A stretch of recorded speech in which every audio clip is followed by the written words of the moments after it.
എൻ്റെ പേര് ഷിനി. എൻ്റെ സ്ഥലം കണ്ണൂരാണ്. കണ്ണൂർ പേരാവൂരാണ് എൻ്റെ സ്ഥലം. ആദ്യമേ തന്നെ ഈ ഒരു അമ്മ പ്രത്യക്ഷപ്പെട്ട ഈ ഒരു വേദിയിൽ സാക്ഷ്യം പറയാൻ എന്നെ അനുവദിച്ചതിൽ അമ്മയ്ക്കും തിരുക്കുമാരനും 1000 നന്ദി പറയുകയാണ്. കാരണം പ്രത്യേകിച്ച് ഇന്നത്തെ ഈ ഒരു ദിവസം, ഇന്ന് ഞങ്ങൾ ഒരുമിച്ചിട്ട് 8 വർഷം പൂർത്തിയാകുകയാണ്. ഞങ്ങളുടെ വെഡ്ഡിങ് ആനിവേഴ്സറി ആണ്. അപ്പോൾ അമ്മ ഇന്ന് ഞങ്ങൾക്ക് തന്നൊരു വലിയൊരു ഗിഫ്റ്റായിട്ട് ഈ ഒരു സാക്ഷ്യം പറയൽ ഞാൻ കണക്കാക്കിയാണ്. എൻ്റെ ഒരു രോഗസൗഖ്യ സാക്ഷ്യമാണ് ഞാൻ പറയുന്നത്. അതിനു മുമ്പായിട്ട് ഞാൻ ദൈവത്തിലേക്ക് വന്നത്, ദൈവത്തിൻ്റെ ആ ഒരു സ്നേഹം പറഞ്ഞു കഴിഞ്ഞാൽ മാത്രമേ എൻ്റെ ആ ഒരു സാക്ഷ്യം പൂർത്തിയാക്കാൻ എനിക്ക് സാധിക്കത്തുള്ളൂ. 2024 മെയ് 17 ഞാൻ ഓൺലൈൻ ഉടമ്പടി എടുക്കുന്നത്. അതിനുശേഷം 2024 ജൂലൈ 28 ഞാനിവിടെ വന്ന് തീർത്ഥാടന ഉടമ്പടി എടുത്തു. അപ്പോൾ അതിന് മുമ്പായിട്ട് ദൈവമായിട്ടുള്ളൊരു ബന്ധം എന്ന് പറഞ്ഞാൽ, ഞാൻ വളർന്നതും പഠിച്ചതും ഒക്കെ ഒരു ക്രിസ്ത്യൻ സാഹചര്യത്തിൽ നിന്നാണ്. ഞങ്ങളുടെ അവിടെ എല്ലാവരും ക്രിസ്ത്യൻസാണ്. ഞാനൊരു ഹിന്ദുവാണ്. എൻ്റെ ഫ്രണ്ട്സ് ആണേലും ഞാൻ പഠിച്ച സ്കൂളാണേലും എല്ലാം ക്രിസ്ത്യൻ പശ്ചാത്തലത്തിലാണ്. അങ്ങനെ ഒരു 10-17 വർഷം ഈശോയും മാതാവിനും ഒത്തായിരുന്നു എൻ്റെ യാത്ര എന്ന് പറയുന്നത്. അതിനുശേഷം എൻ്റെ +2 പഠനമൊക്കെ കഴിഞ്ഞതിന് ശേഷം ഞാനൊരു സ്ഥാപനത്തിൽ ജോലിക്ക് കയറിയതിന് ശേഷം ഞാൻ അവിടെ എനിക്കൊരു ഒരു ഹിന്ദു ഫ്രണ്ടിനെ ഞാൻ പരിചയപ്പെട്ടു. അവിടെ നിന്നാണ് ഞാൻ പിന്നീട് നമ്മുടെ കഥകൾ, നമ്മുടെ ഹിന്ദു ദൈവങ്ങളുടെ കഥകൾ, അങ്ങനെയുള്ള കാര്യങ്ങളൊക്കെ ഞാൻ അറിയുന്നത്. അപ്പോൾ ബേസിക്കലി ഞാനൊരു ഹിന്ദു ആയതുകൊണ്ട് തന്നെ എനിക്കൊരു അട്രാക്ഷൻ തോന്നി. അപ്പോൾ അവൾ എൻ്റെ അടുത്ത് പറഞ്ഞു, ഒരു ദിവസം നമുക്ക് അമ്പലത്തിൽ പോവാം ഒക്കെ പറഞ്ഞ് അവൾ എന്നെ കൂട്ടി അമ്പലത്തിലൊക്കെ കൊണ്ടുപോയി. അങ്ങനെ അതൊക്കെ കഴിഞ്ഞ് ഞാൻ പിന്നീട് അവളുടെ കൂടെ കുറച്ച് പ്രാവശ്യം അമ്പലത്തിലൊക്കെ പോകാൻ തുടങ്ങി. അപ്പോഴേക്കും എനിക്ക് വന്നിട്ട് പിന്നെ എൻ്റെ ഈശോയുള്ള പ്രാർത്ഥനയിൽ കൊന്ത ചൊല്ലൽ പതുക്കെ കുറഞ്ഞു, ബൈബിൾ വായന പതുക്കെ കുറഞ്ഞു.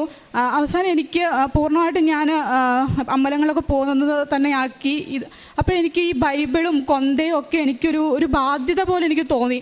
പക്ഷേ എനിക്കിത് കൊടുത്തുവിടാൻ ഭയങ്കര വിഷമമായിരുന്നു. കാരണം 10-17 വർഷം എൻ്റെ കൂടെ, എൻ്റെ ഒരു ആത്മാവ് പോലെ എൻ്റെ കൂടെ ഉണ്ടായിരുന്നാണിത്. പക്ഷേ ബേസിക്കലി നമ്മളങ്ങനെ ആയതുകൊണ്ട് ഞാൻ ആ ബൈബിള് കൊന്തയെല്ലാം ഞാൻ എൻ്റെ വീടിൻ്റെ അടുത്തുള്ള ഒരു ചേച്ചിക്ക് ഞാൻ വളരെ വിഷമത്തോടെയാണ് ഞാനത് കൊടുത്തുവിട്ട് ഞാനത്. അതിനുശേഷം ഞാൻ പൂർണ്ണമായിട്ടും അമ്പലങ്ങളൊക്കെ പോകാനൊക്കെ തുടങ്ങി. അതിനുശേഷം എൻ്റെ കല്യാണം കഴിഞ്ഞു. കല്യാണമൊക്കെ കഴിഞ്ഞ് ഞാനിങ്ങോട്ട് പോന്നു. ഇവിടെ നിന്നും അങ്ങനെ തന്നെയായിരുന്നു. അതിനുശേഷം ഞങ്ങളുടെ കുടുംബജീവിതത്തിൽ കുറച്ച് പ്രശ്നങ്ങളൊക്കെ വന്ന് സ്റ്റാർട്ട് ചെയ്ത് തുടങ്ങി. അതുപോലെ തന്നെ അപ്പോഴാണ് എനിക്ക് PCOD സ്റ്റാർട്ട് ചെയ്യുന്നത്. 4 വർഷമായിട്ട് എനിക്ക് PCOD ഉണ്ട്. ആദ്യം തുടക്കത്തിലെ വലിയ പ്രശ്നങ്ങളൊന്നും ഇല്ലായിരുന്നു. പിന്നീട് എന്ന് പറഞ്ഞാൽ 2-3 മാസം കൂടുമ്പോഴാണ് മെൻസസ് വരുന്നത്. അതിനുശേഷമാണെങ്കിലും പിന്നീട് ബ്ലീഡിങ് കൂടി വന്നു. പിന്നീടെന്ന് പറഞ്ഞു കഴിഞ്ഞാൽ അത് ഭയങ്കര കട്ടിയായിട്ട് ഇങ്ങനെ കഷ്ണം പോലെയൊക്കെയാണ് ബ്ലീഡിങ് പോയിക്കൊണ്ടിരുന്നത്. അത് 1-2 മാസമൊക്കെ ഹെവി ബ്ലീഡിങ് ആയിരുന്നു. പിന്നെ കുടുംബജീവിതത്തിലും കുറച്ച് പ്രശ്നങ്ങളൊക്കെ വന്ന് ആകെ ടെൻഷനാകാൻ തുടങ്ങി.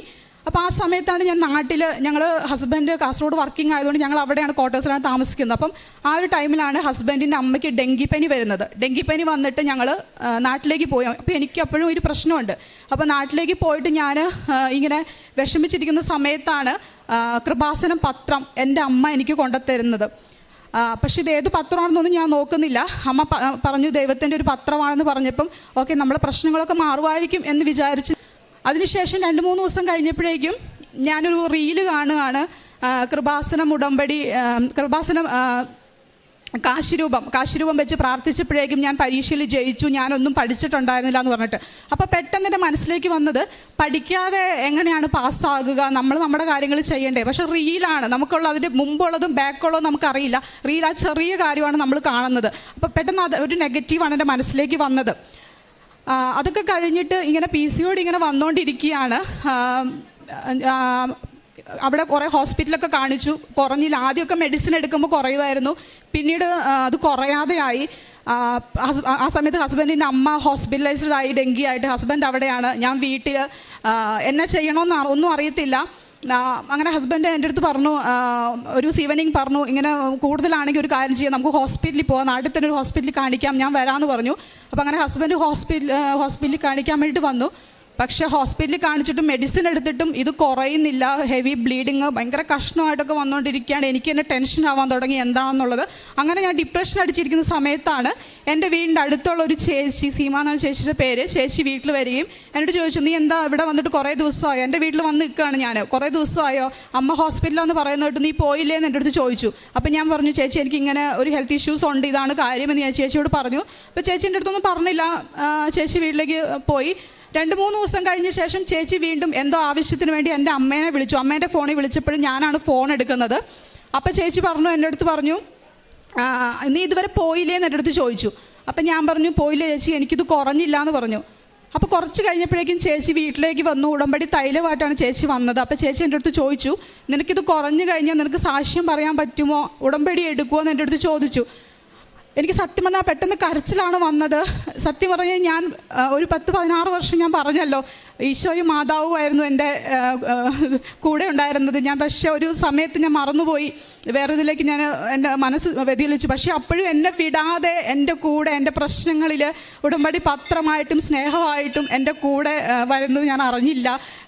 ചേച്ചി അത് പറഞ്ഞപ്പോൾ ഞാനത് തിരിച്ചറിയുമായിരുന്നു. ആ ഒരു വലിയ സ്നേഹം, നമ്മളോടുള്ള ഒരു കരുതൽ ഞാനത് തിരിച്ചറിയുമായിരുന്നു. ചേച്ചി വന്നു, എൻ്റെ വയറ്റിൽ ഉടമ്പടി തൈലം പൂശി പ്രാർത്ഥിച്ചു. എന്നിട്ട് എൻ്റെ അടുത്ത് പറഞ്ഞു, നാളെ 11 മണിയാകുമ്പം അച്ഛൻ്റെ ധ്യാനം യൂട്യൂബിൽ വരും, നീ അതൊന്ന് കേൾക്കണം എന്ന് എൻ്റെ അടുത്ത് പറഞ്ഞു. അപ്പോൾ ചേച്ചിക്ക് സോഷ്യൽ മീഡിയയെ കുറിച്ചൊന്നും വലിയ അറിവില്ല. അപ്പോൾ യൂട്യൂബിൽ എങ്ങനെയാണത് എടുത്തു തരേണ്ടതെന്നൊന്നും ചേച്ചിക്ക് അറിയത്തില്ല. അപ്പോൾ അച്ഛൻ്റെ പേര് മാത്രം എൻ്റെ അടുത്ത് പറഞ്ഞു. അപ്പോൾ ഞാൻ പറഞ്ഞു, ഞാനത് ചെയ്യാമെന്ന് പറഞ്ഞു. പക്ഷേ ഈ ടെൻഷൻ കാരണം പിറ്റേ ദിവസം വീട്ടിൽ ആരുമില്ല, ഞാൻ ഒറ്റയ്ക്കേ ഉള്ളൂ. ഹസ്ബൻഡ് അമ്മയുടെ അടുത്തേക്ക് തിരിച്ചു പോയി, ഞാൻ ഒറ്റയ്ക്കേ വീട്ടിലുള്ളൂ. എൻ്റെ അച്ഛനും അമ്മയും വേറൊരു സ്ഥലത്ത് പോയിരിക്കുകയായിരുന്നു. അപ്പം ഞാൻ ആകെ ഒറ്റയ്ക്ക് ഇരിക്കുമ്പോൾ നമുക്കറിയാമല്ലോ, ഇങ്ങനെയും കൂടെ ആകുമ്പോൾ നമുക്ക് ഭയങ്കര ടെൻഷനായിരിക്കും. അങ്ങനെ ഞാൻ ടെൻഷൻ അടിച്ച് ഇങ്ങനെ ഇരിക്കുന്ന സമയത്താണ് ഒരു പതിവില്ലാത്തൊരു നോട്ടിഫിക്കേഷൻ എൻ്റെ ഫോണിൽ വരുന്നത്. അപ്പം ഞാൻ വിചാരിച്ചു, എന്താണ് ഒരു പതിവില്ലാത്തൊരു നോട്ടിഫിക്കേഷൻ ഫോണിൽ വരുന്നത് വിചാരിച്ച് ഞാൻ പെട്ടെന്ന് ഫോൺ എടുത്ത് നോക്കിയപ്പോഴാണ് അച്ഛൻ്റെ ധ്യാനം ഞാൻ അതിൽ കാണുന്നത്. അപ്പം ഞാൻ ഇതിൽ ഇങ്ങനെ രോഗസൗഖ്യം ഉണ്ടെന്നോ അങ്ങനെയൊന്നും എനിക്ക് അറിയത്തുണ്ടായിരുന്നില്ല. എൻ്റെ ഒരു മനസ്സിൻ്റെ ആശ്വാസത്തിന് ഈ ഒരു ടെൻഷൻ കുറയ്ക്കാൻ വേണ്ടിയിട്ട് മാത്രമാണ് ഞാൻ വന്നിട്ട് ആ ഒരു ധ്യാനം കേൾക്കാമെന്ന് വിചാരിച്ചിരുന്നത്. അപ്പം ഞാൻ അച്ഛൻ്റെ ധ്യാനം കേട്ടുകൊണ്ടിരിക്കുമ്പോൾ ഞാനിങ്ങനെ തല കുനിച്ചിരുന്നിട്ടാണ് ഞാൻ ധ്യാനം കേൾക്കുന്നത്. അങ്ങനെ ധ്യാനം കേട്ടുകൊണ്ടിരുന്നപ്പം അച്ഛൻ പറഞ്ഞു, രോഗസൗഖ്യ പ്രാർത്ഥനയാണ്, എല്ലാവരും എഴുന്നേറ്റ് പ്രാർത്ഥിക്കണമെന്ന് പറഞ്ഞു. അപ്പോഴും ഞാൻ ടെൻഷൻ അടിച്ച് ഇങ്ങനെ തല കുനിച്ചിരിക്കുകയാണ്. അപ്പോൾ അച്ഛൻ ആ രോഗസൗഖ്യ സാക്ഷ്യത്തിൽ 3-ാമതായിട്ട് പറഞ്ഞത് PCOD ഉള്ള മക്കൾക്ക് ഇപ്പോൾ സുഖം പ്രാപിക്കുന്നു എന്നുള്ളതാണ്. അത് കേട്ടപ്പോഴേക്കും ഇപ്പോഴും എനിക്കൊരു കുളിര് വരികയാണ്. അത് കേട്ടപ്പോഴേക്കും എൻ്റെ മേലാകസകലം കുളിര് കയറി. എനിക്ക് സങ്കടമാണ്, എനിക്ക് പൊട്ടിക്കരഞ്ഞ് ഞാൻ എന്താ പറയുക, ഞാൻ ഒട്ടും എക്സ്പെക്റ്റ് ചെയ്തിട്ടുണ്ടായിരുന്നില്ല അത്. അന്ന് വൈകുന്നേരം മുതൽ ഇന്ന് 6 മാസമായി എനിക്ക് അങ്ങനൊരു പ്രശ്നമില്ല. എനിക്ക് 6 മാസമായിട്ട് അന്ന് വൈകുന്നേരം തൊട്ട് എനിക്ക് ബ്ലീഡിങ് വന്നിട്ടില്ല. പീരീഡ്സ് ഇപ്പോൾ കറക്റ്റാണ്.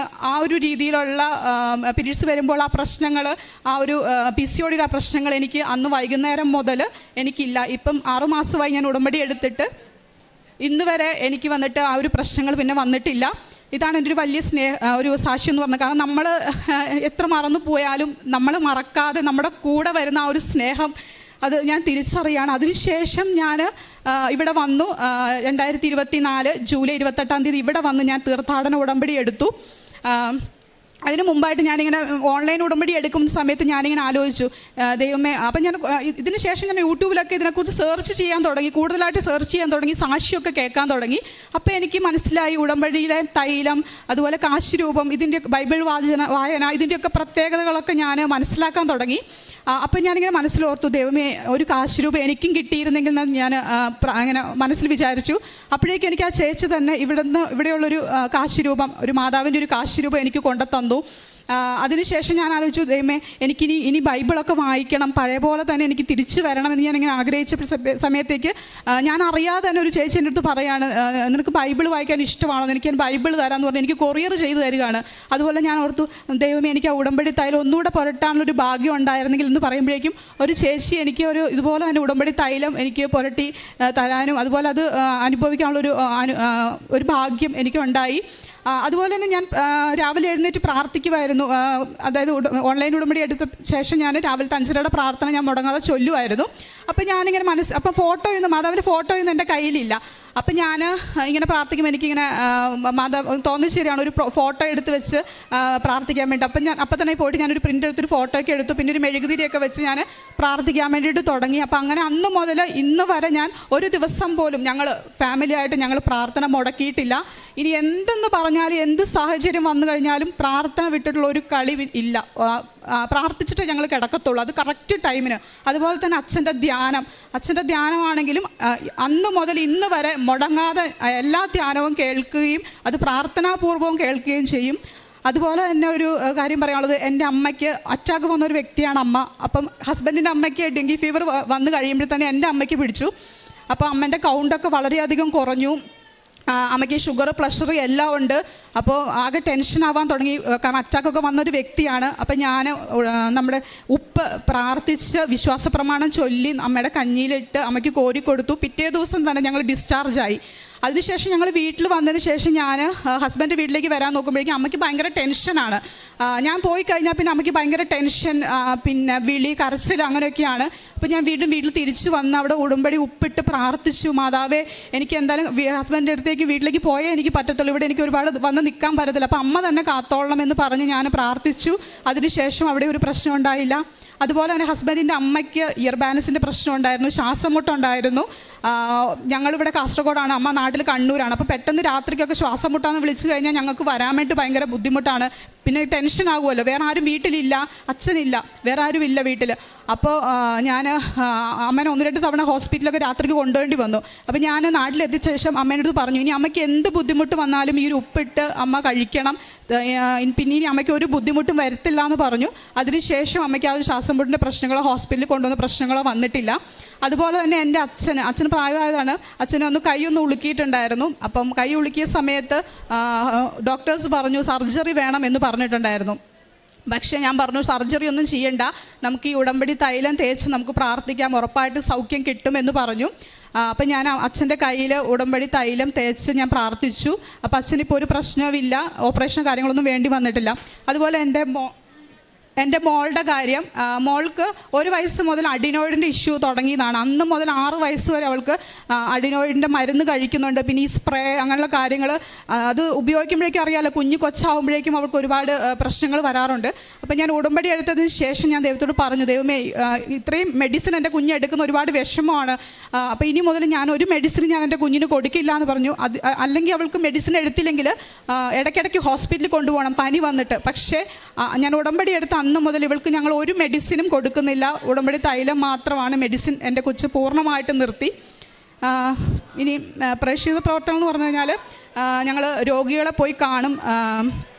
അതുപോലെ തന്നെ പത്രം നമ്മളുടെ കാസർഗോഡും കൊടുക്കും, പിന്നെ കണ്ണൂരും പോയി ഞങ്ങൾ കൊടുക്കും. അത് ഹോസ്പിറ്റലിലാണ് കൊടുക്കുന്നത്.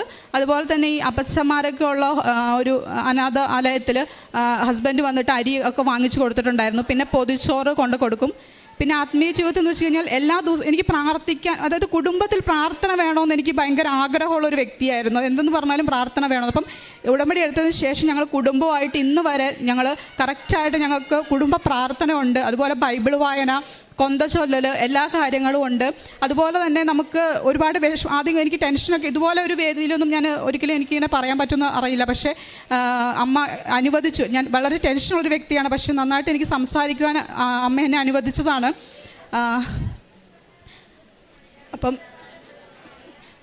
അപ്പോൾ എനിക്ക് ഇത്രയും അനുഭവങ്ങൾ തന്നതിന് അമ്മയ്ക്ക് ഒരായിരം നന്ദി പറയാണ്. പ്രത്യേകിച്ച് ഈ ഒരു ദിവസം, ഞങ്ങൾ ഒരുമിച്ച് ഈ ഒരു ദിവസം ഞങ്ങൾക്ക് ഈ വേദിയിൽ 3 പേർക്ക് ഒരുമിച്ച് നിന്ന് വന്ന് സാക്ഷ്യം പറയാൻ അനുവദിച്ചതിന് തിരുക്കുമാരനും അമ്മയ്ക്കും 1000 നന്ദി പറയുകയാണ്.